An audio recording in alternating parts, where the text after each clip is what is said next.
Hello guys, അപ്പം ഇന്ന് നമ്മൾ എങ്ങനെയാണ് പേപ്പർ സോപ്പ് ഉണ്ടാക്കുന്നതെന്നാണ് കേട്ടോ നോക്കുന്നത്.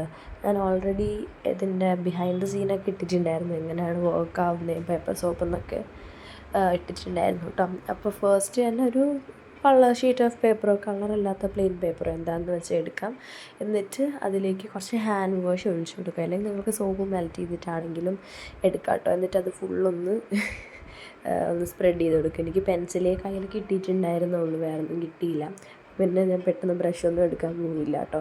ആ പെൻസിലിട്ട് തന്നെ ഹാൻഡ് വാഷ് അങ്ങ് നമ്മൾ സ്പ്രെഡ് ചെയ്ത് കൊടുത്തു.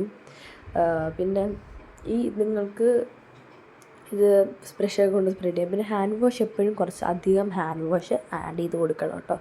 കുറച്ച് ഹാൻഡ് വാഷ് ഇട്ട് കൊടുത്താൽ പോരെ, എന്നാൽ നല്ലോണം പതഞ്ഞ് കിട്ടില്ല. കാരണം സോപ്പല്ലേ, പേപ്പർ നല്ലോണം അബ്സോർബ് ചെയ്യും. അതുകൊണ്ടാണ് കുറച്ച് അധികം ഇതുപോലെ അധികം ഇട്ടിട്ട് കൊടുക്കണം. എന്നിട്ട് ഞാൻ ഇതിപ്പോൾ കുറച്ച് കൂടുതൽ അധികം ആയതുകൊണ്ട് ഞാൻ അതിൽ നിന്ന് എടുത്തതാണ്, വേറൊരു പേപ്പറിലേക്ക് ഇതുപോലെ സ്പ്രെഡ് ചെയ്ത് കൊടുക്കുന്നുണ്ട്. ഞാനിപ്പോൾ കുറച്ച് കൂടുതൽ ഹാൻഡ് വാഷ് എടുത്തിട്ടുള്ളതുകൊണ്ടാണ് കേട്ടോ അങ്ങനെ ചെയ്യുന്നത്. ഇല്ലെങ്കിൽ നിങ്ങൾക്ക് നോർമലായിട്ട് തന്നെ തേച്ച് കൊടുത്താൽ മതി. ഇപ്പോൾ എക്സ്ട്രാ വന്നുകൊണ്ടാണ് ഒന്നിൻ്റെ പുറത്ത് ഒന്നായിട്ട് വെച്ച് കൊടുത്തിട്ടുണ്ടായിരുന്നത്. എല്ലായിടും എത്താൻ വേണ്ടി ഒന്ന് സ്പ്രെഡൊക്കെ ചെയ്ത് കൊടുത്തു. എന്നിട്ട് രണ്ടിനെ അങ്ങ് സെപ്പറേറ്റ് ചെയ്തെടുക്കാം കേട്ടോ. ഇതിൽ നല്ലോണം ഈ പേപ്പറിൽ ഹാൻഡ് വാഷ് അബ്സോർബ് ആയിട്ടുണ്ടെന്ന്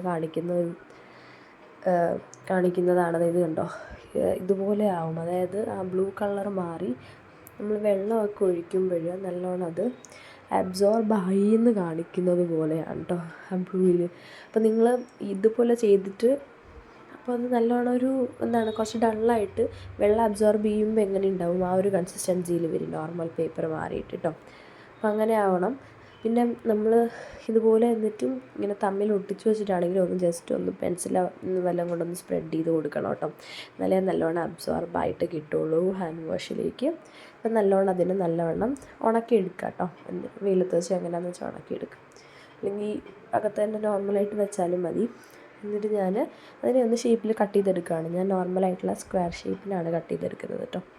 അതായത് നിങ്ങൾക്ക് ഇഷ്ടമുള്ള ഷേപ്പിനൊക്കെ കട്ട് ചെയ്യാം. എനിക്കിപ്പോൾ മടിയായതുകൊണ്ടാണല്ലോ ഞാനിപ്പോൾ സ്ക്വയറിന് കട്ട് ചെയ്യുന്നത്. നിങ്ങൾക്ക് ഏത് ഷേപ്പിന് വേണമെങ്കിലും കട്ട് ചെയ്ത് കൊടുക്കാം, ഇഷ്ടമുള്ള എല്ലാ ഷേപ്പിനും കട്ട് ചെയ്യാം.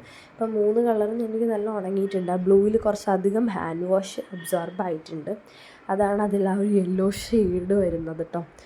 അത് നല്ലതാണ്, നല്ല അബ്സോർബായ നല്ലോണം കുറച്ചെടുത്താൽ മതിയാവും കേട്ടോ. ഒരു സോപ്പ് വല്ലതും എടുത്താൽ തന്നെ നല്ല രീതിക്ക് തന്നെ പതഞ്ഞ് കിട്ടും. പച്ചയിലാണ് ഏറ്റവും കുറവ് അബ്സോർബായിട്ടുള്ളത് കേട്ടോ. അതുകൊണ്ട് പക്ഷെ ഞാൻ ട്രയൽ ചെയ്യാൻ നിങ്ങൾക്ക് കാണിച്ചു തരാൻ വേണ്ടിയിട്ട് കൈ കഴുകിയപ്പോഴത്തേക്കും പച്ചയാണ് എടുത്തിട്ടുണ്ടായിരുന്നത്. അതിൽ കുറച്ച് ഹാൻഡ് വാഷ് കുറവുള്ളതായിരുന്നു, അതുകൊണ്ട് അധികം പതഞ്ഞില്ല. പക്ഷെ നീലയിട്ട് ഞാൻ പിന്നെ ഈ കളറിട്ട് കഴുകിയപ്പോൾ നല്ല രീതിക്ക് തന്നെ പതഞ്ഞിട്ടുണ്ടായിരുന്നു കേട്ടോ.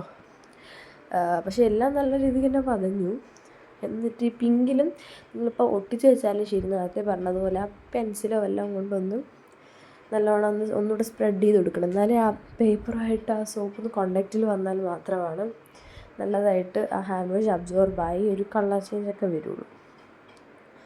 എല്ലാം ഞാനൊന്ന് കട്ട് ചെയ്തെടുക്കുന്നുണ്ട്. എല്ലാം ഞാൻ ഒരേ ഷേപ്പിന് തന്നെയാണ് കേട്ടോ കട്ട് ചെയ്യുന്നത്. എന്നിട്ട് ഒരു സാധാ ടിന്നിലാണ് ഇട്ട് വയ്ക്കുന്നത്. നിങ്ങൾക്ക് ഇഷ്ടമുള്ള ക്യൂട്ടായിട്ടുള്ള പാത്രമൊക്കെ ഉണ്ടെങ്കിൽ അതിലും ഇട്ട് വയ്ക്കാം. അപ്പം എൻ്റെ കയ്യിലുള്ളത് ഇങ്ങനത്തെ ടിന്നാണ്, അപ്പോൾ ഞാൻ അതിൽ ഇട്ട് വെച്ചിട്ടുണ്ട്. എല്ലാം സെറ്റാണ്. അപ്പോൾ നമുക്ക് എൻ്റെ കയ്യിൽ ഇങ്ങനത്തെ ഒരു ബ്ലാക്ക് കളർ ടിന്നാണ് കേട്ടുള്ളത്. അപ്പോൾ ബ്ലാക്കിൽ ഈ ഒരു നല്ല ക്യാൻഡി കളേഴ്സ് ആയിട്ട് വന്നപ്പോൾ നല്ല രസമുണ്ടായിരുന്നു. അതിൽ തന്നെ അങ്ങ് ഇട്ട് സ്റ്റോർ ചെയ്ത് വയ്ക്കുന്നുണ്ട്. ഇതാണ് നല്ല രസമുണ്ട് കേട്ടോ കാണാനാണെങ്കിൽ. അപ്പോൾ നമുക്ക് ഇതൊന്ന് പരീക്ഷിച്ച് നോക്കാം എങ്ങനെയുണ്ട് ഇത് കാണാനെന്ന് കേട്ടോ. നല്ലോണം പറയുന്നുണ്ടോ എന്ന് നോക്കാനായിട്ട്. അപ്പോൾ വെള്ളം എടുത്തു. നമ്മുടെ പച്ച, ഞാൻ നേരത്തെ പറഞ്ഞില്ലേ പച്ചയാണ് എടുത്തിട്ടുണ്ടായിരുന്നത്. 3 എടുത്തിട്ടുണ്ട്, 3 പീസസ്. അതുകൂടെ ഇട്ട് നല്ല രീതിക്ക് കൈ കഴുകി നോക്കുന്നുണ്ട്. ഇതാണ് ഞാൻ കാണിച്ചിട്ടുണ്ടായിരുന്നു കേട്ടോ മുന്നത്തെ ഒരു വീഡിയോയിൽ, എങ്ങനെയാണ് പതിയുന്നുണ്ടോ ഇല്ലയോ എന്നൊക്കെ. കുറച്ചേ പതിഞ്ഞോളൂ, ഞാൻ വിചാരിച്ച പോലെ പതിഞ്ഞില്ല. പക്ഷേ നീല നല്ല രീതിക്ക് തന്നെ നോർമൽ സോപ്പ് യൂസ് ചെയ്ത് കഴുകുന്ന പോലെ പതിഞ്ഞ് കിട്ടിയിട്ടുണ്ട് കേട്ടോ. ട്രാവലിങ്ങിനൊക്കെ വളരെ യൂസ്ഫുള്ളാണിത്. ഇതുപോലെയുണ്ട്. ഞാൻ പിന്നെ വേറെ വലിയൊരു പീസിട്ട് കഴുകി പതിച്ച് നോക്കിയിട്ടുണ്ടായിരുന്നു. വീഡിയോ ഇഷ്ടപ്പെട്ടെങ്കിൽ ചാനൽ ലൈക്ക് ചെയ്യുക, ഷെയർ ചെയ്യുക, സബ്സ്ക്രൈബ് ചെയ്യുക. Thank you.